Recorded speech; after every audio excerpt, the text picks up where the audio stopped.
간호사가 될 사람은 특별히 이런 성격이면 더 잘할 수 있겠다는 조건 3가지를 꼽자면, 첫째,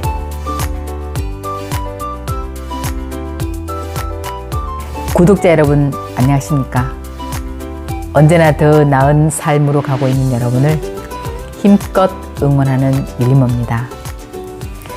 벌써 대학 입학을 위한 수능 원서를 쓰는 시간이 되었습니다. 입시생이나 부모님들 많이 떨리시죠? 어떤 분이 인터넷 게시판에 저는 간호학과 가고 싶은데 공부가 빡시다던데 체력이 강해야 갈 수 있다는데 제가 갈 수 있을까요? 라고 질문을 써놨더라고요. 자신이 갈 수 있을지 어떨지 그 글을 읽는 분이 어떻게 답을 줄 수 있겠습니까? 최근 10년 사이에 간호학과에 지원하고자 하는 학생도 많아졌고 입학 커트라인 성적도 상당히 높아졌습니다. 그리고 아이들이 보건교사인 저에게 상담이나 조언을 구하러 오는 일도 매년 조금씩 늘고 있는 것 같습니다.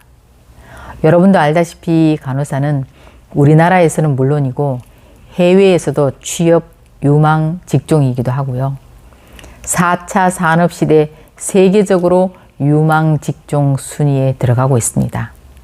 이런 것이 아마 인기가 높아지는 가장 큰 이유가 아닐까 생각합니다.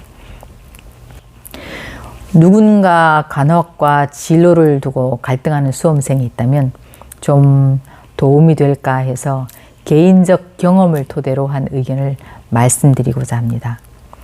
대학이나 병원 환경을 오래전 떠난 저의 의견이 조금은 현실과 동떨어질 수도 있겠고 사람마다 성격이 다르므로 정답은 아니겠지만 기로에 선 분이 있다면 조금 참고가 될 수도 있겠다 싶어서 학생들로부터 들은 질문을 떠올려보며 말씀드려 보겠습니다.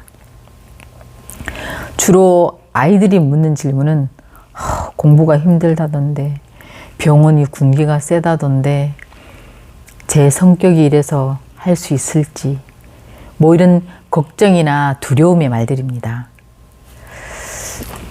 저는 80년대에 대학을 간 세대인데요. 그 당시 제가 간호학과를 선택하면서 나는 나이팅게일 정신을 본받아서 희생봉사 정신으로 환자를 돌봐야지. 제가 뭐 그런 생각이 있었겠습니까? 생각해 보면은 제가 그렇게 철이 있었던 것 같지는 않고요. 그저 교사? 간호사? 이 사이에서 갈등을 하다가 간호학 교수가 되면은 둘 다 할 수 있겠네? 이러면서 간호학과를 선택했던 것 같습니다. 간호학과는 다른 과에 비해서 공부량이 엄청 많긴 합니다. 고등학교 때랑 큰 차이가 없어요. 1학년 때는 주로 교양과정부여서 고3과 비슷하게 국어, 영어, 수학, 윤리, 체육 이런 거 배우고요. 2학년이 되면은 전공 기초 지식에 들어가서 해부학, 기초간호학, 병리학, 수학과학, 정신과학 이런 것들을 배웁니다. 3, 4학년 때가 되면은 수업과 실습을 병행하고요. 내외과 간호학, 수학과, 정신과, 심리학 이런 거 배우면서 실습은 주로 병원이나 보건소도 갔었고요. 교직을 하는 학생은 4학년 4월이나 5월쯤에 학교로 교생 실습 한 달 가고 이렇게 졸업할 때까지 180학점 정도 들었던 것 같습니다. 그 당시에는 졸업하면 보건교사 자격증은 모든 학생에게 다 나오고요. 교직을 이수한 학생은 2급 정교사 자격증인 교련교사 자격증이 나왔습니다. 우리 반이 40명이었는데 그 중에 교직을 한 학생이 10명 정도였던 것 같습니다. 그러니까 교직을 이수한 학생은 간호사 면허증, 2급 정교사, 교련교사 자격증, 보건교사 자격증 이렇게 3가지를 받고 졸업합니다. 지금은 5 내지 10% 정도 성적 상위권에 들어가는 학생이 교직을 들을 수가 있고, 이수하면은 보건교사 자격증이 나옵니다. 교련이라는 과목은 이 나라에서 없어졌습니다. 현재 우리나라에 간호학과가 개설된 학교가 200개 좀 넘지만 그 중에 교직 이수 과정이 개설된 학교는 어느 정도 100개 정도 됩니다. 가끔 매스컴에 간호학과나 간호사의 세계가 군기가 세다 이런 게 나오니까 그게 일반적인 줄 알고 지레 겁먹은 아이들이 이것과 관련된 질문을 많이 합니다. 그런데 저 같은 경우는 전혀 다른 경험을 가지고 있어요.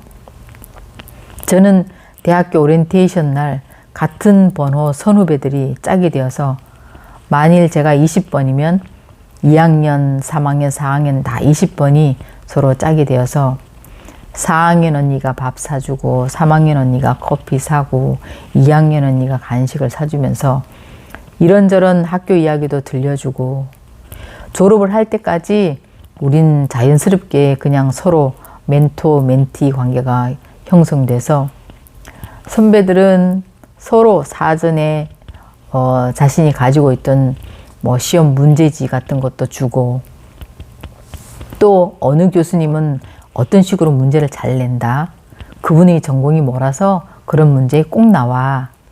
그 교수님 과목은 레포트 이런 식으로 써야 돼. 그리고 3학년 실습을 가게 되면은 너 그 병동에 가면 이런 케이스는 꼭 잘 보고 와. 이런 것들을 잘 가르쳐 주어서 정말 학교 생활에 많은 도움이 되었습니다.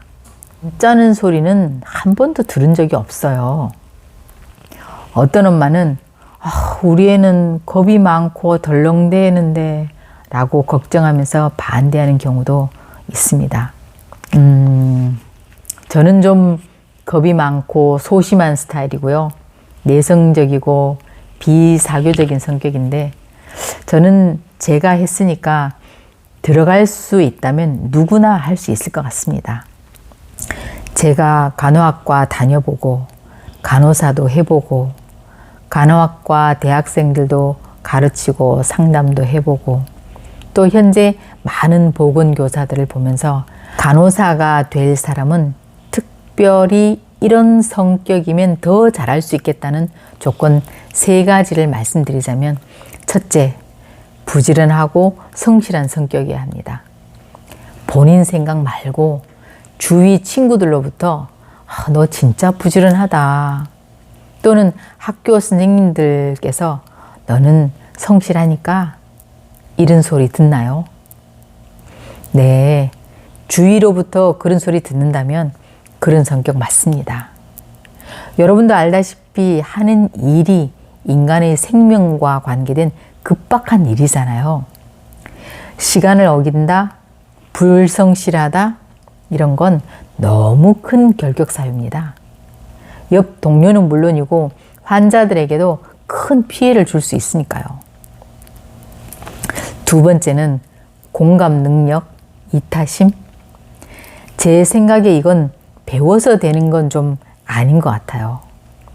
표현은 배워서 좀 세련되게 할 수 있겠지만 그 느낌은 타고나야 되는 것 같아요. 남들이 힘들었다고 하면은 어머나 세상에 너 힘들었겠다 이렇게 공감해 줄 수 있어야 되는데 남이 힘들었다는데 아팠다는데 야 그걸로 뭘 그러냐 말도 마 그건 힘든 것도 아니야 나는 이러면서 남의 의견을 개무시하는 사람이 있습니다.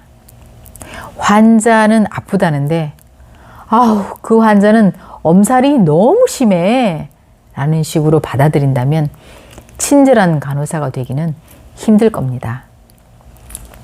3번째는 내성적 비판적 성격보다는 좀 에너지가 넘치는 긍정적이고 외향적인 성격이 더 맞겠다고 생각합니다.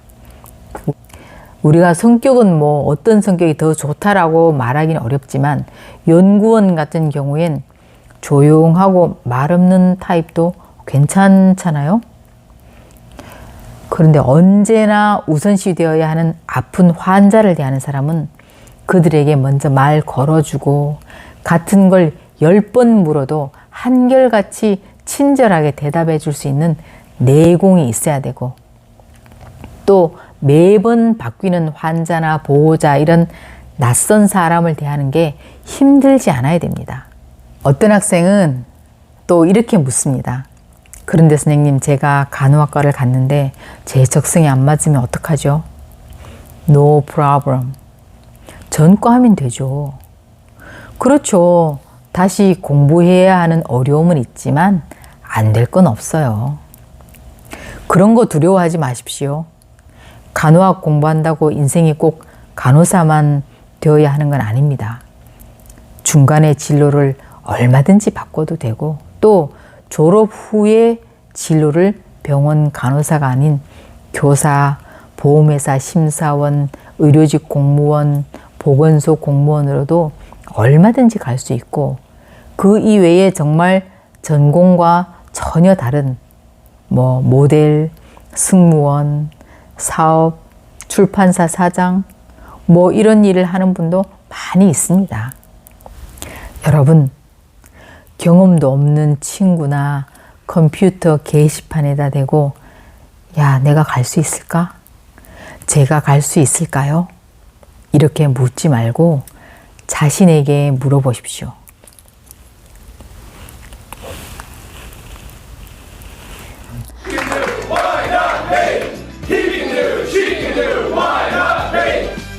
He can do, she can do, why not me? 지금까지 들어주셔서 감사합니다. 다음 시간에는 간호사 직업과 관련된 이야기를 해보겠습니다.